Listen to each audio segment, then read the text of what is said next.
2026 to 27 budget offers Modi government a great opportunity to reshape strategy. Global conflicts under Trump's tariff threat pose a bigger challenge. Author, Ashok Neelkantan A.S. When India's Finance Minister Ms Nirmala Sitharaman rises to present the 7th Union Budget on 1st February, a record of sorts, the moment will carry an uncommon weight. This is no routine fiscal exercise, no mere balancing of columns and commas. Instead, the budget is being cast, by industry leaders, economists and global investors alike, as a potential inflection point for the world's fifth-largest economy. The external pressure is unmistakable. Former US President Donald Trump's return to aggressive tariff politics has rattled global trade, revived protectionist instincts, and unsettled export-driven economies across Asia. The internal expectation is even sharper. In New Delhi's policy corridors and corporate boardrooms, a phrase once reserved for history textbooks has resurfaced, a 1991 moment.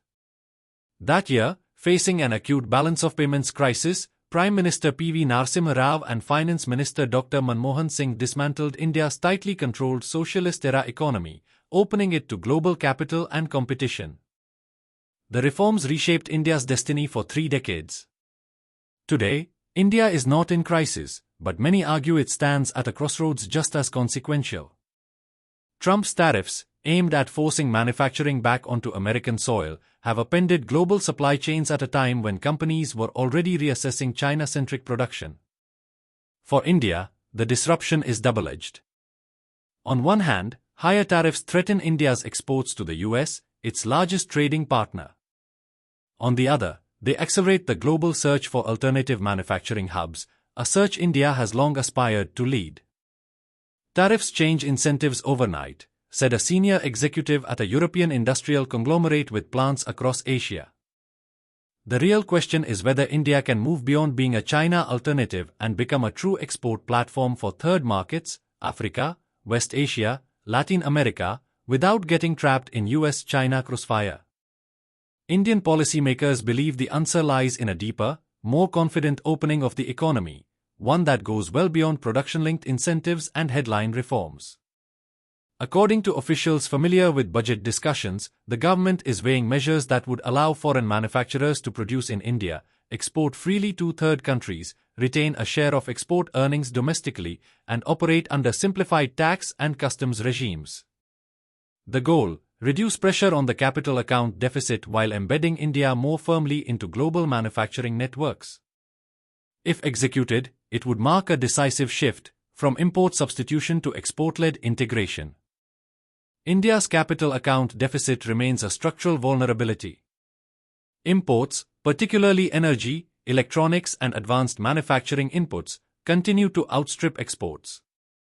While the rupee has been relatively resilient, it remains exposed to dollar strength and global monetary tightening. The budget is expected to tackle this imbalance on multiple fronts. Economists anticipate signals on further corporate tax rationalization, customs duty simplification and stronger bilateral investment protections. For foreign investors, predictability, not incentives, remains the most valuable currency. The focus is not speculative capital, said a former Reserve Bank of India official. It's long-term factories, exports, jobs and tax revenues. That's how you sustainably narrow the fiscal, current account and capital deficits.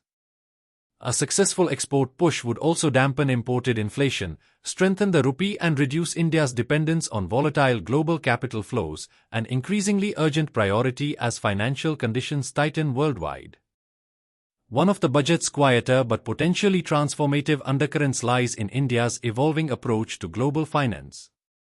Through platforms such as BRICS and the Shanghai Cooperation Organization, India has been cautiously expanding local currency trade arrangements and alternative settlement mechanisms.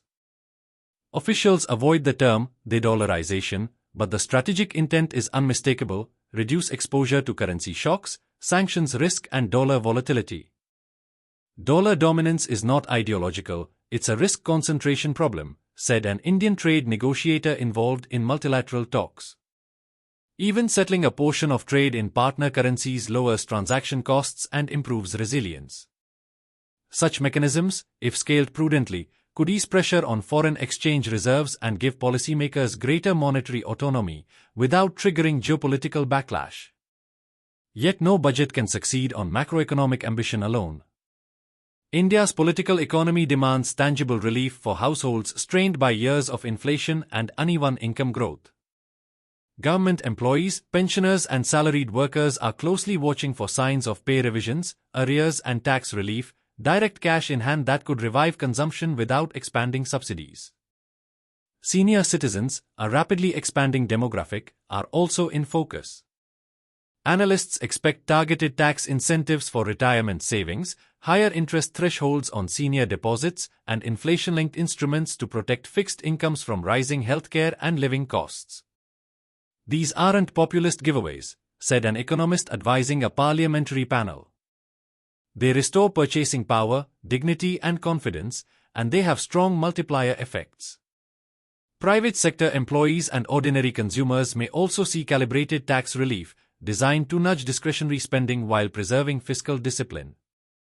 The challenge, however, is formidable. India's fiscal deficit, though on a consolidation path, leaves little room for excess. Any ambitious opening of the economy must be matched by credible plans to broaden the tax base, improve compliance and accelerate asset monetization. Government officials insist growth itself is the most powerful deficit reducer. A larger GDP expands revenues, improves debt ratios and creates political space for reform. Skeptics warn of implementation risks, from state-level bottlenecks to regulatory inertia. But supporters argue Prime Minister Narendra Modi, now in his third term, faces fewer electoral constraints and has repeatedly shown willingness to pursue structural change, from insolvency reform to digital tax infrastructure. Comparisons with 1991 demand caution. Rao and Singh acted under duress. Today's India operates from relative strength. Foreign exchange reserves are ample, banks are healthier, and growth outpaces most major economies. Yet history suggests transformative reform often requires a catalyst. Trump's tariff shock, by destabilizing the old trade order, may have provided precisely that. Whether this budget becomes a footnote or a turning point will depend less on the finance minister's speech than on what follows: the rules notified, the doors actually opened, the capital actually deployed. For now, anticipation runs high. In corporate boardrooms, trading floors and foreign capitals, the same question echoes: is India about to unveil an economy not seen before, confident enough to open wide, disciplined enough to balance its books, and ambitious enough to reshape its place in the global order? If it does, this budget may be remembered not as an annual ritual, but as the moment India chose, once again, to bet on the power of reform.